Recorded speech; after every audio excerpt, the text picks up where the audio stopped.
Hi, it's Graham Cox, and I've got another training video for you. So my last video was about the why the old style of land grading isn't the best choice anymore, and why the new style works so well. And I've got a lot of great comments, and I've been reading through those comments. If you haven't seen that video yet, you should check it out. There should be a link to the side of the page or up above. So in the comments, lots of people were saying, "That's great, Graham. I can see the potential of this. It's got me completely excited, but I don't know what equipment I need or if it suits my farm."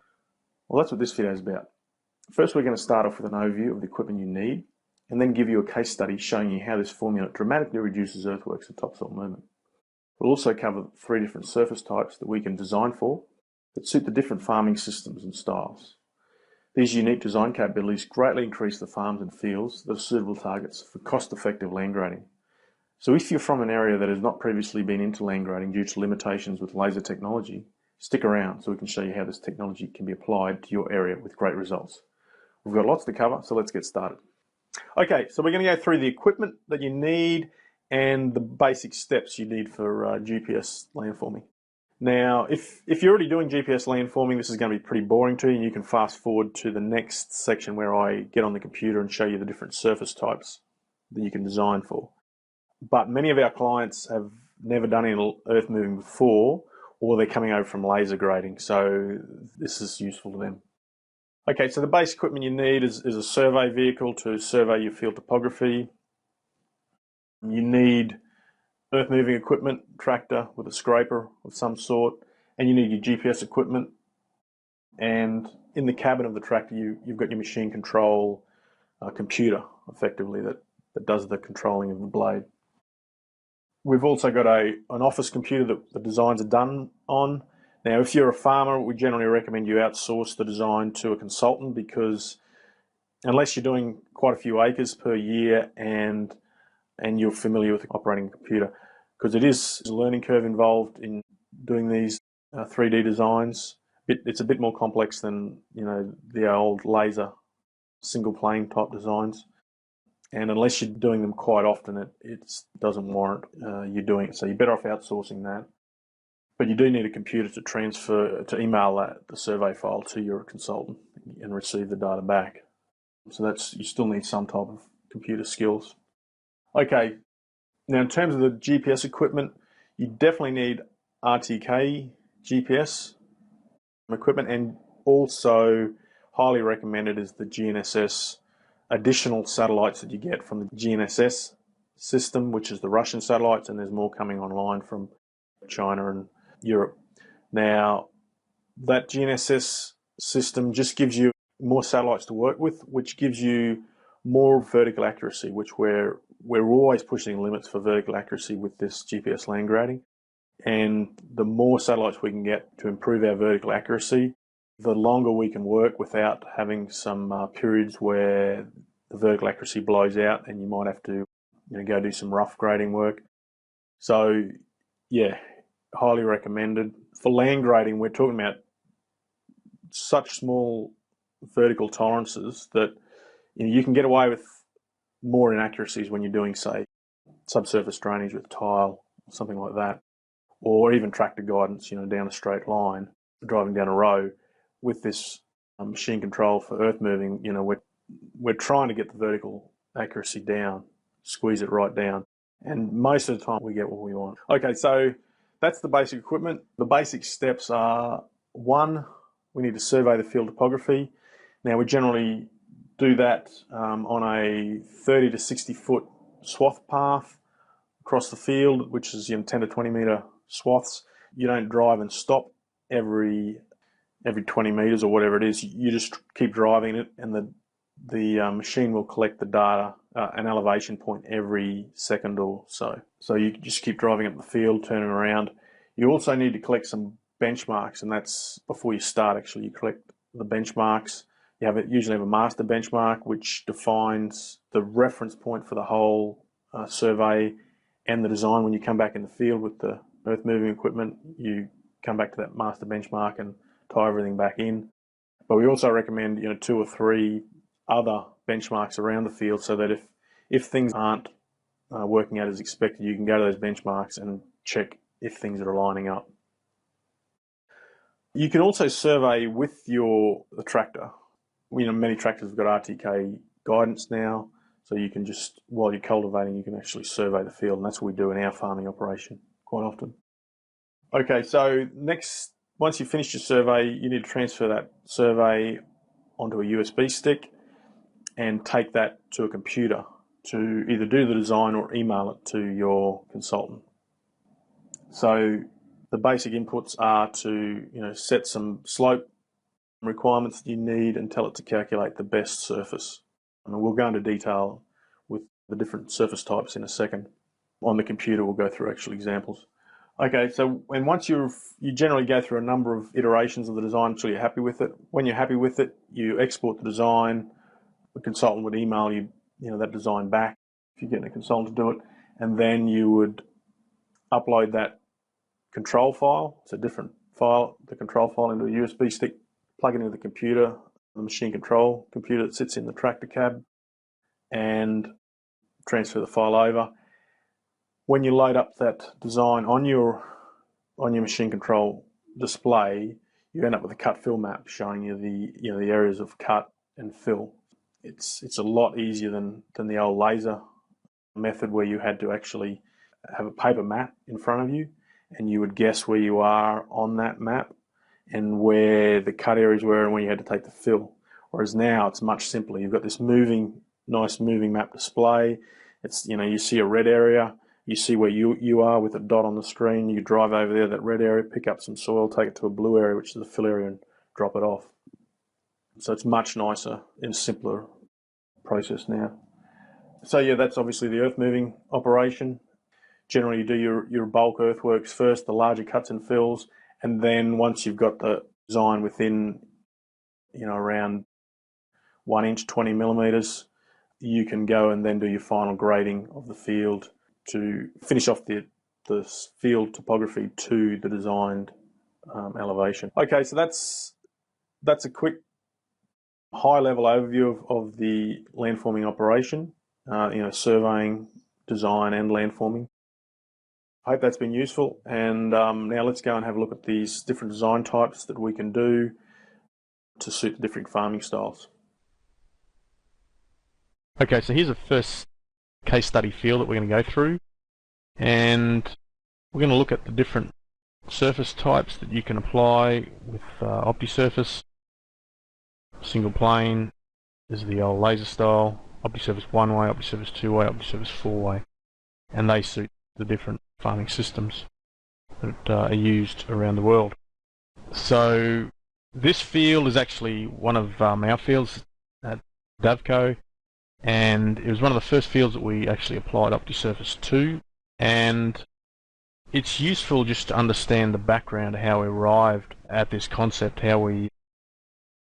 So yeah, we grow sugarcane in North Queensland, and my ancestors settled in this area about 130 years ago. Now, a lot of this country was converted from cattle country to sugarcane production in the last 30 years. David Cox, he has this property here. Basically, he was one of the first users of laser grading in the area. In fact, was a spectrophysics laser dealer for the area, and he achieved a very efficient farming layout. These blocks are quite large and square, which promotes efficient machinery operations and irrigation, furrow irrigation efficiencies. But the downside with laser grading and some of these large blocks, or getting these larger blocks, is that you have to shift more soil to it to achieve this nice efficient layout. And I'll just show you an example of what some of the negative consequences you can get. So although we have a lot of benefits of farming in this area, including a good supply of irrigation, reliable irrigation water, a lot of sunlight per year, one of the negative characteristics of this area is the soils are high in sodium quite often and relatively shallow topsoil. So it's got some nasty characteristics to it, and when you start land grading it, you can start cutting the topsoil off some of the areas, and that can lead to this type of problem. So what we've got here is a yield map. David was so worried about this problem of these reduced yields in some areas that, yeah, he got me into to develop this yield mapping system so that we could apply gypsum at a variable rate over this field. So now some of these yield variations aren't to do with laser grading, they're just the limitations of the soil and where they sit. But some of them are where the top of the soil had to be cut to achieve this efficient irrigation layout. So you can see there's a large variation in yield across this block. We've still got good yields. This was like fourth return, as we call it, in sugarcane, which means it's been harvested 4 times. It's been planted and then harvested 4 times over 4 years. So that's still a very good yield, average. But you can see some of the best areas are actually up over 200 tonnes still in fourth return. But some areas are down at 60 tonnes per hectare. So we want to minimise, with big drive for OptiSurface, developing OptiSurface was to minimise these areas that we have to cut the topsoil from by following the natural topography more. And with that we'll reduce, obviously the earthworks will come down, earthworks cost will come down, but also the negative consequences of the lower yield in the higher cut areas. So Dave, yeah, had already converted this, developed this farm using laser grading, but the reason he wanted OptiSurface was he had this new farm that he'd purchased, undeveloped, that he was looking to convert. So this farm here is about 5,000 acres, and this farm here is about 10,000 acres. So this is that field that we looked at previously. We've landformed about 1,000 hectares in this area here. We've had problems accessing water. About 1,000 acres have been put under drip irrigation in this area here, but about 3,000 acres of land has been land graded, OptiSurfaced in this area here. So to date, we've landformed about 2,000 to 3,000 acres in this area here. We've still got to landform all this area, but I'm going to take you through the design of this field to show you how OptiSurface dramatically reduced the earthworks requirements and the topsoil stripping. Okay, so here we are back at this field in OptiSurface Designer. It's about 85 hectares, which is about 200 acres. And we're going to do a design for you. Well, let's just do a single plane, a best fit actually. So we can pick the direction that we want our furrows to run. In this case it's 66. You can type a number in there, or so you can actually pick it, or let's just pick it. So I'm going to pick it. That's the direction I want the water to run. And actually, I know it's 66.88 because we've designed it on that alignment. I'm going to do a calculation. I'm going to do it on 20 meters just so it's a bit quicker. I'm going to set the spacing, the minimum slope and maximum slope to 0.5. Now it'll fit a single plane within those slope constraints. Cut fill ratio. So I click it to calculate. Okay, so there we go. It's gone away and calculated a single plane, a best fit through that topography. The earthworks are averaging about 756 cubic meters per hectare. That is equivalent to about 350 cubic yards per acre. So not too bad. Rule of thumb, when I was designing years ago with laser type designs, if we could get the earthworks down to that, around the 500, under 1,000 cubic meters per hectare, which is, roughly half this number to get to cubic yards per acre. So down to 250 to 500 cubic yards per acre, then it's a pretty decent design. Now we would do some more complex things by splitting, this single plane into panels. We might do 4 different panels, and we might start, doing even angled panels, and it gets a bit messy and more complex. And yeah, you can do that to get this earthworks down for sure, with software like Multiplane, but it's a more complex process. So just for example, just for a comparison, we'll look at 756 cubic meters a hectare. If we look at the cut fill map, you can see there's a lot of red areas, that's the cuts, a lot of purple areas, the fills. We're talking about half a foot, more than half a foot of fill. You can see quite a bit of cutting filling. Now with this design you'd have to do a lot of topsoil stripping to maintain decent topsoil cover. So in this particular farm, the soil types are very shallow. This topsoil is very shallow. If you start stripping off that depth and more, we're going to get into some nasty subsoil, which will greatly restrict yield in these cut areas. So the alternative is to strip the topsoil in these red areas, cut the subsoil out, and then strip these fill areas, and then put the subsoil back in underneath, and the cost blows out by a factor of 5 compared to just if you just had to cut and fill. So yeah, that's another reason we're after this technology, is to greatly reduce that stripping requirement. We still may require it with our optimized designs, but a lot less. Okay, so let's have a look at the one-way design. So I'm going to do the same thing, just change it to one-way, and it's going to vary the grades between there. So let's going to calculate. Remember, we're comparing it with 756 cubic meters per hectare, and there it is. So we're down to 214, so we've dropped from 756 to 214. So about 30% or less, 25% of the earthworks required to do this design. So we've still got some cut areas that we may have to strip, some significant cut areas, but a lot less than what we had before. One thing we generally do is we generally smooth the surface out as much as we can without increasing this earthworks too much.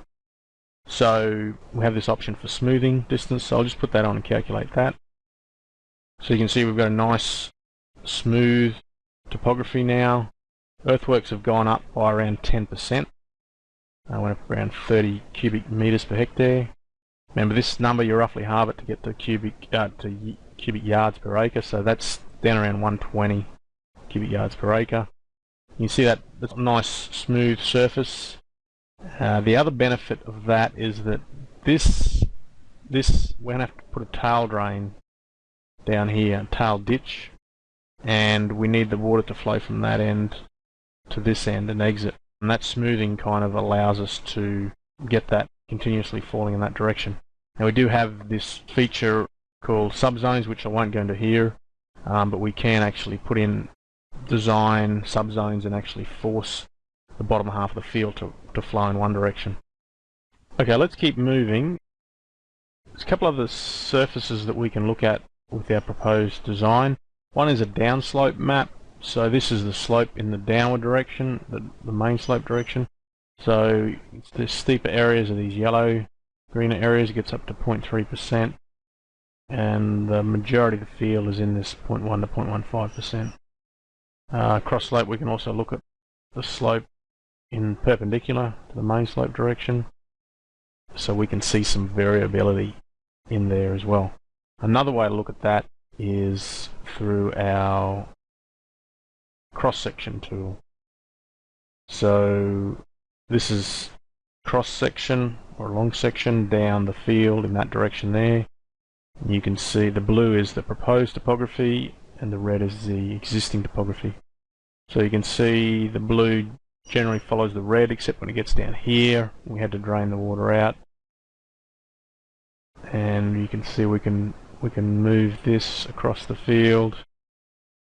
You can see up at that point there it had to fill in some area, cut some area, and then it kind of takes that slope down there. This software is extremely powerful. It isn't calculating each of these runs at one time, which some other software tries to do. This is actually optimizing earthworks across the whole field together and controlling downslope and cross slope at the same time. There's some imitators of our technology that are coming along that don't have the full capabilities that we do, and it's a trick for inexperienced people in this area. They think they're getting the same technology, but they soon find out the limitations when they start designing. So we can see how the grade changes as we go down the field. We can also rotate that and look at profile across the field. You can see there, so water doesn't have to fall in this direction. This is across the field.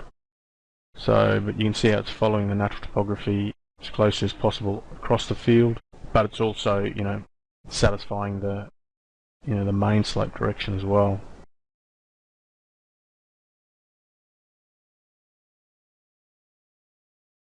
Okay, so there you have it. That is a one-way design. Now, before we move on to some other fields, the other surface types, I just want to quickly show you our drainage analysis tool. And this is useful for looking at, you know, water ponding problems you might have if you don't do any earthwork. So we can calculate, do this drainage analysis on existing topography with some furrows and beds on it. Click OK, and it produces a map of ponding depth and flow paths. Turn that off as well. Now, so this is how the water would flow if we didn't do any earthwork. So you can see the arrows. So it's still got beds in, so the water would flow down the beds. But in this location here, because we've got this high spot here, water would actually flow backwards to this point and down to here, and then it would build up in the furrow and then break sideways. This ponding depth map is actually the depth of water in the furrow. So once it gets higher than the bed height that we defined in the drainage analysis here, bed height of 0.2 of a metre, then it will start breaking sideways. Now, obviously that's not good for furrow irrigation. It wouldn't work if we were trying to irrigate one way. But also for if we're going to put drip irrigation in here or lateral move, some people think, well, we don't need to do any earthworks because we're not using furrow irrigation. Problem is, you end up with this water ponding in areas of the field and, you know, waterlogging the crop and also preventing you from getting on and planting and harvesting when you need to. So this drainage analysis is a good tool to highlight the problems you can get if you don't do any landforming. So when we did the drainage analysis, we get some little statistics down here with the ponding depth versus area. So we've got 21% of the area actually has more than 25 millimeters or 1 inch of water ponding in it. Now that's the furrow. So 21% of the wheel tracks, length would have water in it to that depth. That 21% is the area that, you get bogged in when you're trying to get in and harvest after, rainfall or plant. So that's why it's important to fix it. And we can do the same analysis for fields that don't have any furrows on them. Okay, so that's giving you an overview of how to design in OptiSurface Designer and the different surface types. I think this video is getting too long to do the next 2 case studies. We'll have to save them for the next training video. I hope you found this useful. Please give us your feedback down the bottom in the comments section. We'd love to hear from you. And feel free to email us too if you'd prefer that. And look out for our next training video in your inbox. Thanks.